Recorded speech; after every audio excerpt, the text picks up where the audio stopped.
الحمد لله وسلام على عباده الذين اصطفى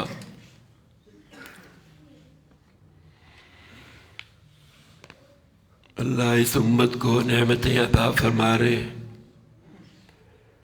اور کافر یہود و نصارہ حسد کرتے ان کو قبلہ کیوں مل گیا؟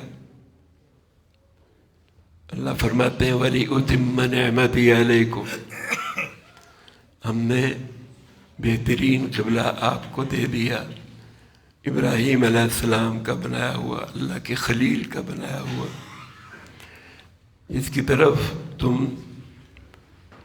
تمنا کرتے تھے یہ ہمیں قبلہ مل جائے، اور سارے فخر کرتے تھے ملت ابراہیمی پہ عمل کرنے پہ، تو ہم نے آپ کو یہی قبلہ عطا کر وَلِأُتِمَّ نِعْمَتِي عَلَيْكُمْ۔ یہود و نصارہ جب جمعے کا دن ملا انہیں پھر بھی بڑا حسد کی، سید الایام کیوں مل، جیسے غیر المغضوب علیہم ولا الضالین آمین کہتے ہیں، انہیں بڑا غصہ لگتا ہے، ہم پہ غضب نازل ہو گیا، ہم گمراہ ہو گئے، یہ انعام یافتہ ہو گئے، یہ سیدھے رستے پہ چل پڑے، یہ دعا کر رہے ہیں کہ اللہ ان کے رستے پہ ہمیں نہ چلا۔ اس پہ بھی یہ بڑا غم کرتے ہیں، افسوس کرتے ہیں کہ ہم نے یہ مس کر دیا موقع۔ اسی طرح قبلے پہ بھی آپ صلی اللہ علیہ وسلم جیسے نبی ان کو مل گئے، ان پہ بھی بڑا حسد کرتے کہ بنی اسرائیل سے بنی اسماعیل میں نبوت کیوں چلی گئی۔ کفار مکہ بھی حسد کرتے تھے، یہود و نصارہ بھی حسد کرتے تھے، وہ اور طریقے سے کرتے تھے، یہ اور طریقے سے کرتے، لیکن سارے حسد۔ تو اللہ فرماتے ہیں وَلِأُتِمَّ نِعْمَتِي عَلَيْكُمْ، جیسے الْيَوْمَ أَكْمَلْتُ لَكُمْ دِينَكُمْ وَأَتْمَمْتُ عَلَيْكُمْ نِعْمَتِي وَرَضِيتُ لَكُمُ الْإِسْلَامَ دِينًا، دین کو مکمل کر کے بھی اللہ نے نعمت فرمائی، قبلے کو بھی مکمل کر کے اللہ نے تم پہ نعمت عطا، نعمت پوری کر، دونوں ہی نعمتیں ہیں۔ دین کو مکمل کر دیا، اب اس میں اس کے ارکان میں کوئی تبدیلی نہیں آئے گی، منسوخ نہیں ہوگا، اب قیامت تک یہ دین تمہارا اللہ نے پسند کر لیا، ایسے ہی یہ قبلہ بھی اللہ نے تمہارے لیے یہ پسند کر لیا، قیامت تک یہ باقی رہے۔ وَلَعَلَّكُمْ تَهْتَدُونَ، اور اللہ تمہیں سیدھے رستے پہ چلانا چاہتا ہے، شارٹ کٹ، سیدھا رستہ، شارٹ کٹ اللہ سے ملنے کا۔ یہ ٹیڑھے رستے پہ آتے ہیں، کبھی مشرق کی طرف کبھی مغرب کی طرف، تمہیں اللہ نے سیدھا رستہ دے دیا۔ ان مشرکوں کا کوئی کعبہ ہی نہیں ہے، یا یہ بتوں کو کعبہ بنایا ہوا ہے انہوں نے، جہاں سے لے گیا بت کو سامنے رکھ لیا، عبادت کرنی شروع کر دی۔ یہودیوں کا مغربی جانب بیت المقدس کی، عیسائیوں کا مشرقی جانب، تم چاہے مشرق میں ہو چاہے مغرب، جنوب، شمال، قبلہ کی طرف رخ کر لو، سوائے 4 حالتوں کے، باقی تم سب کو جہاں بھی ہو، حضر میں ہو، سفر میں ہو، جس حالت میں بھی ہو، قبلہ کی طرف رخ کر لو۔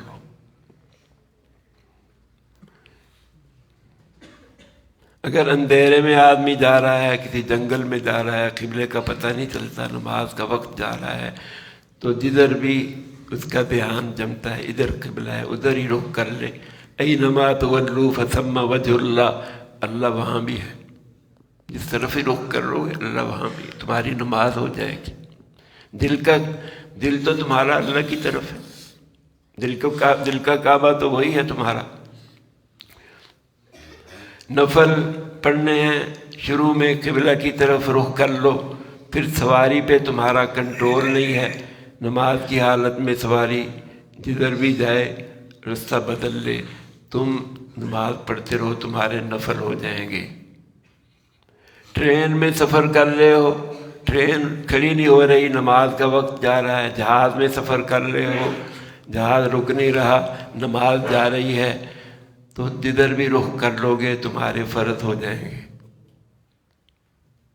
جنگ میں جنگ جاری ہے اور نماز کا وقت جا رہا ہے، تو جدھر بھی رخ کر کے نماز پڑھ لو گے نماز ہو جائے گی۔ جنگ سے بھگدڑ مچ گئی، بھاگ رہے ہو، وقت جا رہا ہے، وہاں بھی جس طرف رخ کر کے، یہ اضطرار کی حالت، اس میں یہ تمہاری نماز ہو جائے گی۔ بیمار ہو تو لیٹ کر نماز پڑھنی ہے تو قبلہ کی طرف پاؤں کر لو اور سر جو ہے وہ قبلہ کی طرف کر لو، تکیہ رکھ کے سر قبلہ کی طرف کر لو، نماز تمہاری ہو جائے گی۔ یہاں قبلہ کی طرف ٹانگیں کرنے کی بھی اجازت ہے۔ جنازہ جا رہا ہے جیسے یہاں پیر بخاری کی طرف، تو ٹانگیں قبلے کی طرف ہو جائیں تو کوئی حرج نہیں۔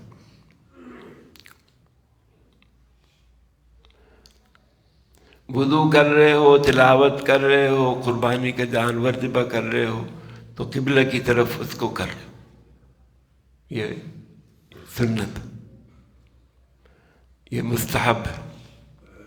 خطبہ دے رہے ہو اور جمرات میں کنکریاں مار رہے ہو شیطان کو تو قبلے کی طرف پشت کر، یہ بھی سنت۔ تو قبلہ، تم مسجد حرام میں ہو تو بیت اللہ کی طرف رخ کرو، بیت اللہ تمہارے سامنے، مسجد حرام میں بیت اللہ کی طرف رخ کرو۔ مکہ شہر میں ہو یا مدینہ میں ہو تو مسجد حرام کی طرف رخ کرو، اور باہر ہو پھر مسجد حرام کی طرف رخ کرو۔ کسی دنیا کے کسی علاقے میں چلے گئے، مکہ مکرمہ سے، مدینہ منورہ سے باہر چلے گئے، سفر میں ہو، حضر میں ہو، مدینہ کی اس بیت اللہ کی طرف رخ کرو۔ تو 3 دفعہ اللہ نے یہ حکم بار بار یہ سمجھایا ہمیں۔ پہلی حالت میں علماء فرماتے ہیں کہ مسجد حرام میں، تو دوسری جو مسجد حرام سے باہر، اور تیسری اور شہر۔ قد نرى تقلب وجهك في السماء فلنولينك قبلة ترضاها فول وجهك شطر المسجد الحرام۔ یا پہلے یہ فرض ہو گیا، اور پھر ہر حال میں، سفر میں، حضر میں، جہاں بھی ہو، تم احوال کے مطابق کس حالت، کسی حالت میں بھی ہو، پھر بھی قبلے کی طرف رخ کرو۔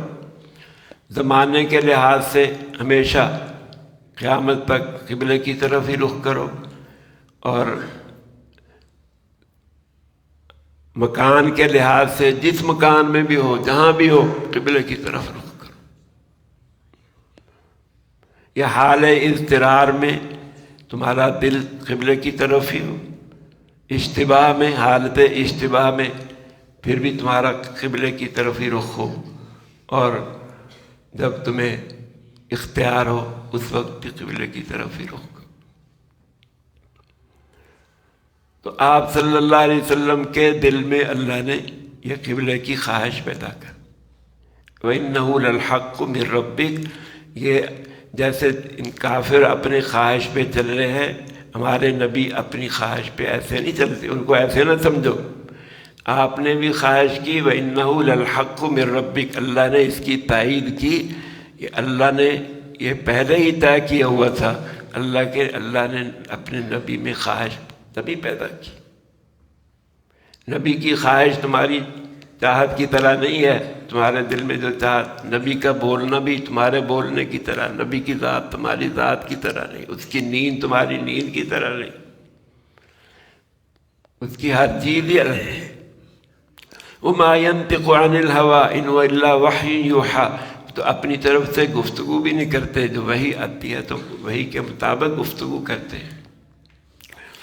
تو یہ اپنی طرح نہ سمجھو کہ نبی کبھی اس طرف رخ کروا رہا ہے کبھی اس طرف، نہیں، نبی اپنی مرضی سے نہیں کر۔ الحق من ربک فلا تکونن من الممترین، اور لوگوں کے جو کشف ہے وہ اگر، اور لوگوں کے جو خواب ہیں وہ اگر شریعت کے مطابق ہیں تو پھر وہ حق ہے، لیکن نبی کا کوئی کشف، نبی کی کوئی وحی، چاہے خواب میں وہی ہو، یہ حق ہے۔ نبی کا خواب بھی حق ہے، نبی کا کشف بھی حق ہے، نبی کی وحی بھی حق ہے۔ یہ فرق ہے عام لوگوں کے کسی ولی کا کشف وہ سند نہیں ہے ہمارے لیے عمل کے، اگر شریعت کے مطابق ہے تو پھر سند۔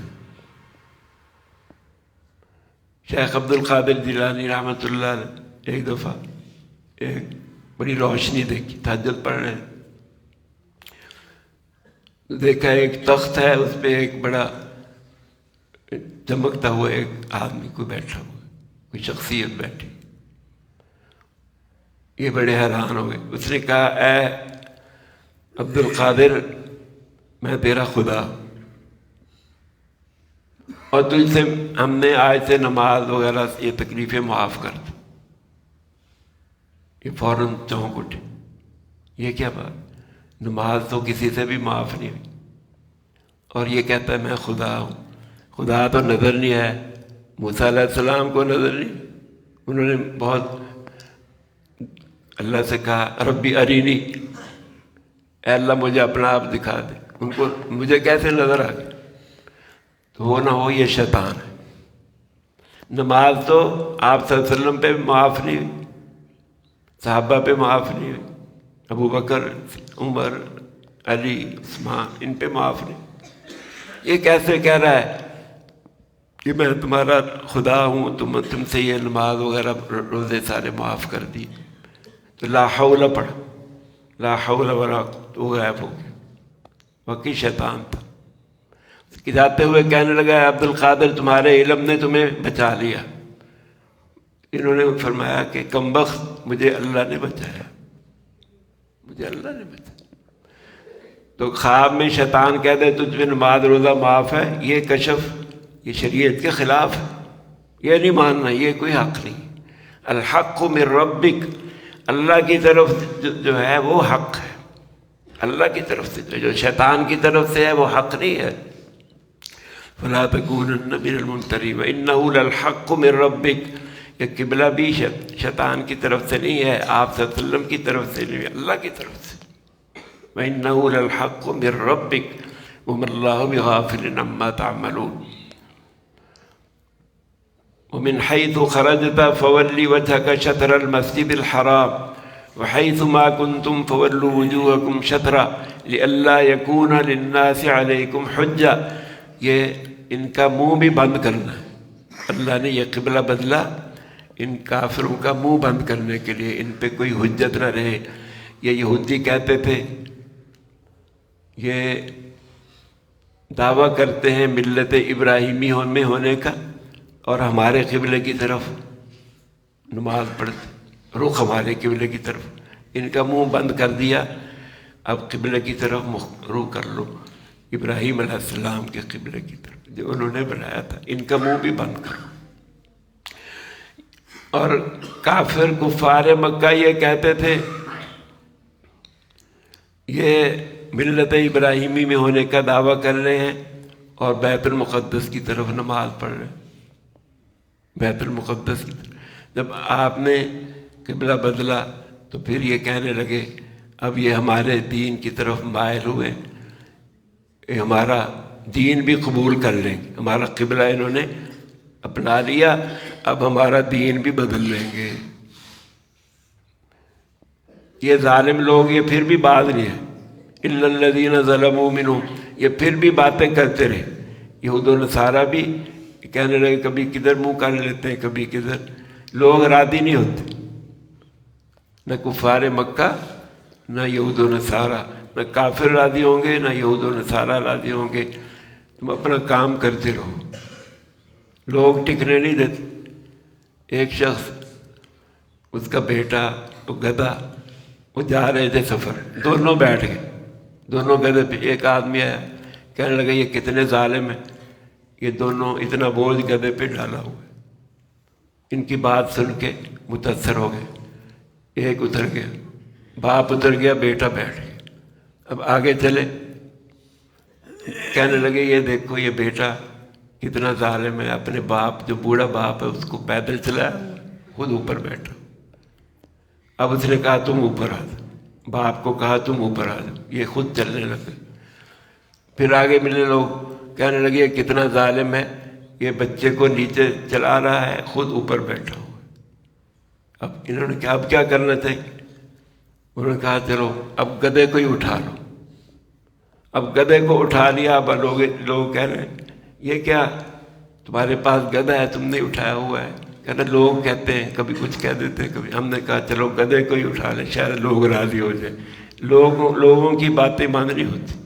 اس لیے اللہ کو دیکھو، اللہ کے رسول صلی اللہ علیہ وسلم کی سنت کو دیکھو. فولی وجہک شطر المسجد الحرام وحیث ما کنتم فولوا وجوہکم شطرہ. جدھر آپ رخ کرتے ہیں تم بھی ادھر. یہ نہیں چلو تم ادھر کو دھوا ہو جدھر کی، یہ نہیں، ادھر چلو جدھر آپ صلی اللہ علیہ وسلم چل رہے ہیں. اللہ ہمیں اس کی توفیق. الحمد للہ رب العالمین والصلاة والسلام علی رسولہ الکریم. ربنا آتنا فی الدنیا حسنہ وفی الآخرۃ حسنہ وقنا عذاب النار. اللہم وفقنا لما تحب وترضى واجعل آخرتنا خیرا من الأولى. رب ارحمهما كما ربياني صغيرا. صلی اللہ تعالی خیر خلقہ.